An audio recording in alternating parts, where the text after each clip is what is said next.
SwiftUI gives us fine-grained control over the way we have our animation values over time.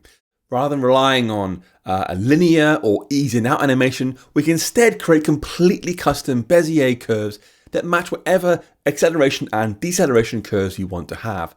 For example, you can make a custom timing curve that moves very slowly around the center, then bounces hard off the top and bottom. We could say something like extension animation. Static var edge bounce is an animation. We'll do animation.timingCurve 0, 1, 1, and then 0. And then add a method version 2. So we'll do static func edge bounce with a duration time interval of 0.2. Turns an animation. And then again, animation.timingCurve 0, 1, 1, 0 with a duration of our duration. Now notice I've added two variations of the same thing.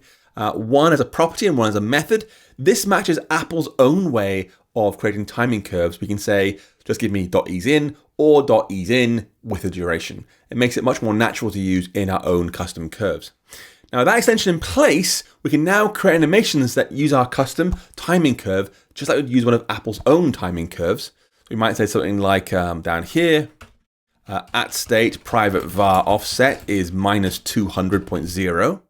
Then text hello world, then offset with a y of that offset, so it's going to move up and down. We'll do an animation of .edge bounce, and we'll use a duration of 2 seconds perhaps.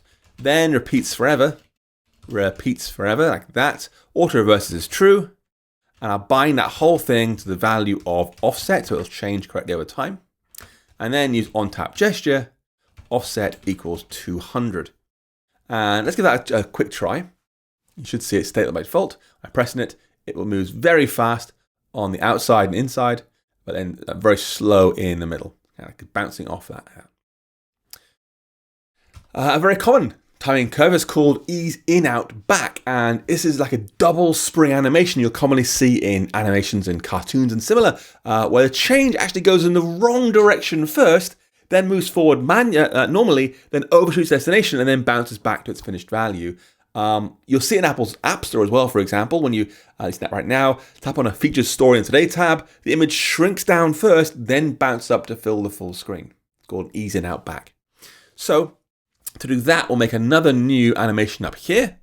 I'll say static var ease in out back animation. Animation.timingCurve. This time will be 0.5 first, then minus 0.5, then 0.5, then 1.5. And then static func ease in out back, duration time interval. Again, we'll use 0.2 as a default. Turn animation. And then it's the same thing, so let's copy and paste this basically. Animation timing curve, duration of duration, like that. And that does a good easing out back. You could make it stronger if you want to really push it hard. You could say something like 0.7 and then minus 0.7. No, it's 0.5, sorry. And then 0.3, that's what it is. There we go. And then 0.7 and then 0.3 here. And I get a much stronger effect. If I did something like ease in, out, back with that duration, have a look at how it looks on the screen. So it's going to go backwards and like that, overshoot, and then backwards and overshoot. So it goes the wrong way first, and then goes in the right direction. Now, rather than try and guess all these numbers here, a much better idea is to use a website like cubicbezier.com. It looks like this, where you can literally drag these handles around as much as you want to get the effect you want. And it's progression here and time down here. And then when you've got something you like, go ahead and compare it against one of the other things here. You could say, go, and that's what it looks like with my example curve here.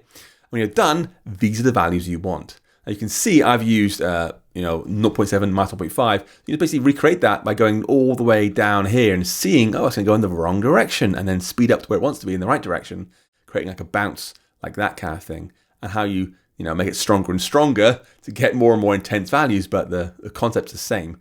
Really, really pushing it in the wrong direction, then accelerating and then back again in a nice curve. So do give that a try. It's very recommended because it lets you visualize exactly the kind of curve you want to do. So it's going the wrong direction, I see. Beautiful. And it means you get very easy to get the exact effect that you want without futzing around too much with guessing numbers And of course, you can create more advanced animations that way and compare it against the built-in ones